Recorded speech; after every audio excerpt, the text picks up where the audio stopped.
ईमान guard आपका निरीक्षण के लिए हाजिर है। गार्ड बगल शस्त्र सेंट्री कर रहे गार्ड विसर्जन।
Honorable Governor,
Honorable Chairman of the Andhra Pradesh State Legislative Council, Honorable Speaker of Andhra Pradesh Legislative Assembly, and Honorable members of this August Legislature, it's my honor and privilege to address this joint session of the Legislature on the occasion of the budget session for the year 2026-27. The state of Andhra Pradesh has witnessed significant transitions since its bifurcation in 2014. The government that assumed office that year was confronted with unprecedented challenges, including state reorganization, division of assets, loss of urban conglomeration and the capital city, infrastructure deficits, and an agricultural dominant economic base.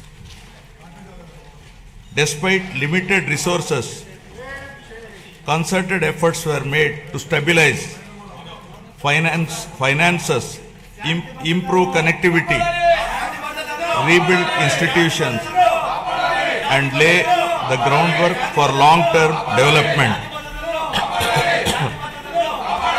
However, the change in governance in 2019 disrupted this momentum. Systemic governance failures emerged, growth stalled, financial stress intensified, institutions destroyed, total anarchy with breakdown of law and order, arbitrary restrictions placed through misuse of Section 22A, and key sectors such as infrastructure, power, irrigation suffered serious setbacks.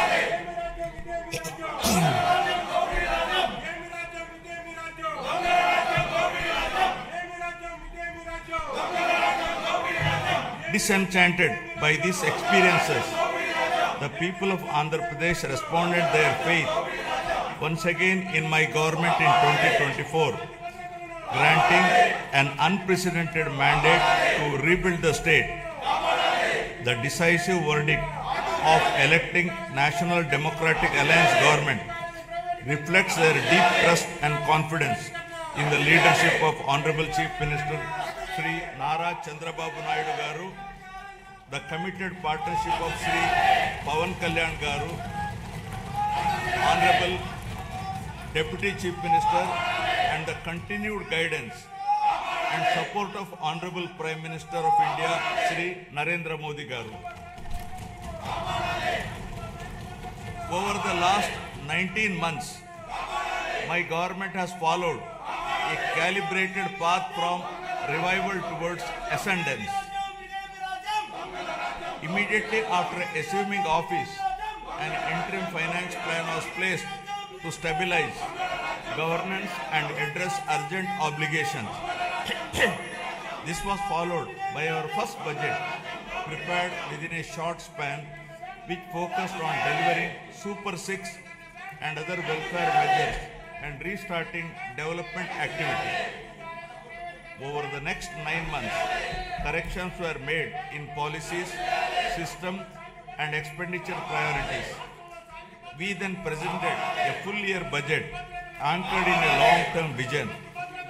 Today, governance has moved beyond revival with welfare, development, and governance aligned to future-ready models. Upon assuming office, my government placed transparency at the forefront by releasing 7 white papers that objectively documented and thereby made common citizens understand the misgovernance in public finances, derailment of the Polavaram project, destruction of the power sector, misappropriation of natural resources, criminal excise policies, deterioration in law and order, and the misguided 3 capital proposal with an aim of destroying futuristic Amaravati that stalled the state's overall progress.